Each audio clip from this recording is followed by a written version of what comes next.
Welcome to the channel land of the large rates. तो मैं आज आपके लिए ऐसे दो फ्यूचर ओरिएंटेड बिजनेसेस लेकर आया हूँ जो फ्यूचर में अच्छा परफॉर्म कर सकते हैं।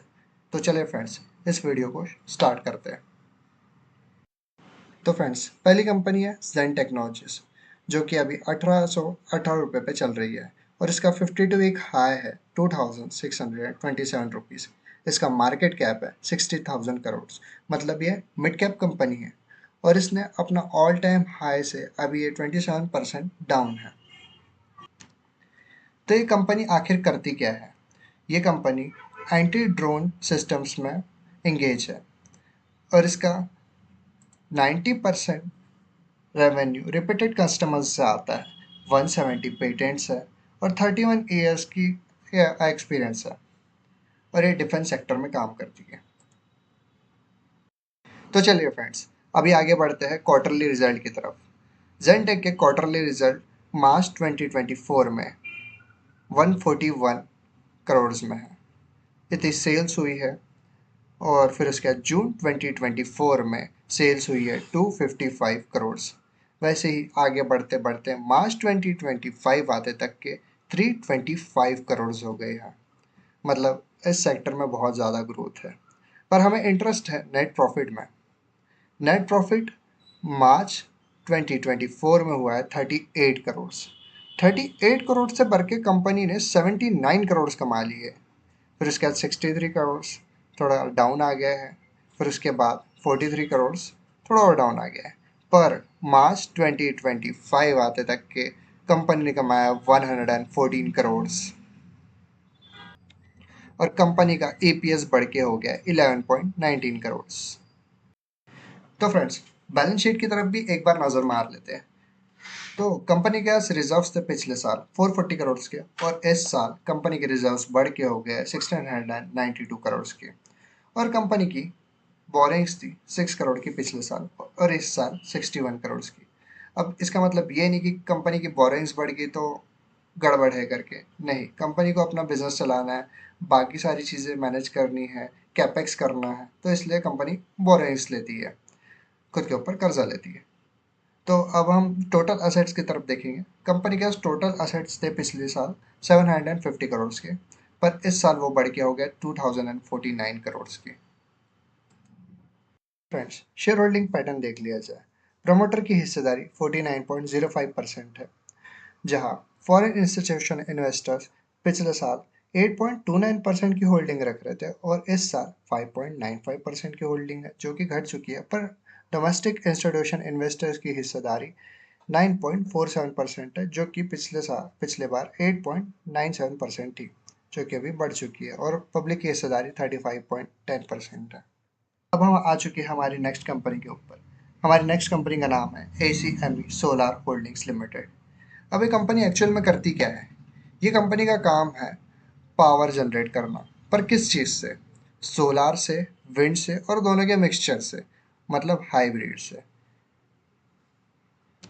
जैसे कि आप जानते ही हैं, गवर्नमेंट सोलर एनर्जी प्रोजेक्ट्स को कितना बढ़ावा देती है, तो आप इस कंपनी को कंसिडर कर सकते हैं। अब हम आगे बढ़ते हैं बैलेंस शीट की तरफ। फ्रेंड्स, बैलेंस शीट पे जाने से पहले हम देख लेते हैं कंपनी का मार्केट कैप। कंपनी का मार्केट कैप है 17,600 करोड़। वही कंपनी का प्राइस है 290 रुपीज़। कंपनी ने हाई लगाया था 52 वीक 303 रुपीज़। वही 52 वीक लो है 167 रुपीज़। तो फ्रेंड्स, अभी आप आ चुके हैं क्वार्टरली रिजल्ट के ऊपर में। तो कंपनी ने मार्च 2024 में सेल्स किए 295 करोड़ की। उसके नेक्स्ट क्वार्टर में 310 करोड़ की। उसके नेक्स्ट क्वार्टर में कंपनी की सेल्स घट चुकी है 260 करोड़। पर उसके नेक्स्ट क्वार्टर में कंपनी ने सेल्स की है 349 करोड़ की।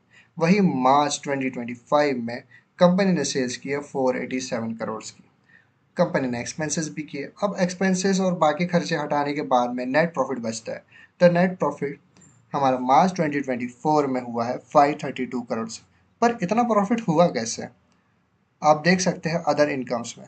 अदर इनकम्स में कंपनी ने कमाया 719 करोड़। अभी अदर इनकम होता क्या है? अदर इनकम कंपनी का फर्नीचर बेच के, या तो फिर कंपनी ने कोई प्रॉपर्टी बेचा हुआ, या कंपनी ने कोई मशीन बेचा हुआ, तो ये अदर इनकम्स में दिखाया जाता है। तो अभी जून 2024 में कंपनी का नेट प्रॉफिट है 1 करोड़, उसके नेक्स्ट क्वार्टर में 15 करोड़ एंड सो ऑन। और अभी मार्च 2025 में कंपनी ने कमाया है 122 करोड़। ये फ्रेंड्स बैलेंस शीट देख लीजिए।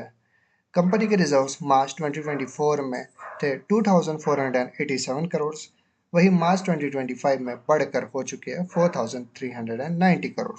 जहां बोरोइंग्स 8535 करोड़ थी मार्च 2024 में, वही मार्च 2025 में बढ़कर हो चुकी है 10,976 करोड़।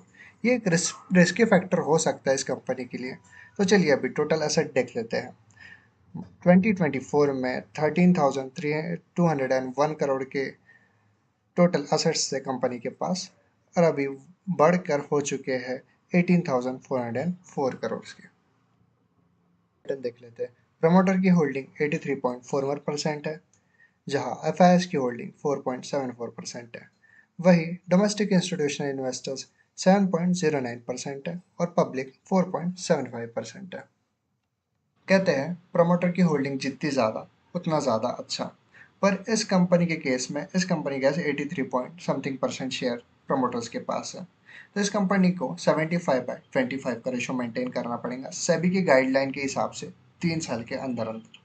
अभी 75/25 का रेशो होता क्या है? 75 का मतलब होता है 75% मैक्सिमम शेयर कंपनी होल्ड कर सकती है। मिनिमम चाहे कितने भी कर सकती है। 25% कंपनी को मार्केट में छोड़ना पड़ता है। अभी कंपनी 75/25 का रेशो कैसे मेंटेन करेंगी? कंपनी ला सकती है OFS, ऑफर फॉर सेल। पर अगर मैं OFS बताऊंगा तो ये वीडियो ज़्यादा ही लंबा बन जाएगा, तो इस वीडियो को यही रोकना चाहूँगा। इसी के साथ आपको नेक्स्ट वीडियो में मिलते हैं। So thank you for watching, and if you like the video, like, share and subscribe. Thank you.